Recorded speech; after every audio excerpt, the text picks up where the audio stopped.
Kita aku sebenarnya kita dah ada tarikh dah nak buat kita punya sambutan Hari Raya Aidilfitri 25 hari bulan April. Tapi bila semalam kenyataan dikeluarkan oleh Yang Amat Berhormat Perdana Menteri dalam sidang media tu, maksudnya ialah disebabkan masalah ialah kita tahu kan apa yang berlaku di Timur Tengah.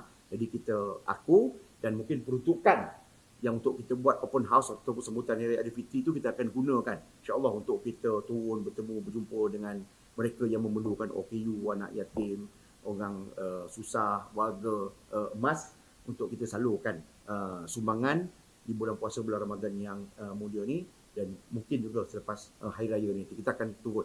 Dan sebenarnya pun tadi ni pun saya dah selesai lebih kurang 11 ataupun 12 rumah di Kampung Batu 13 dan juga di Kampung Batu 14 kita ziarah kasih Ramadan. Semalam pun saya di Belah Beranang, Belah Semenyih.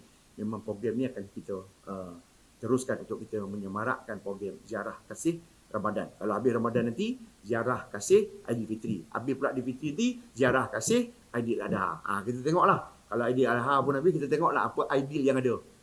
Lepas ni kan.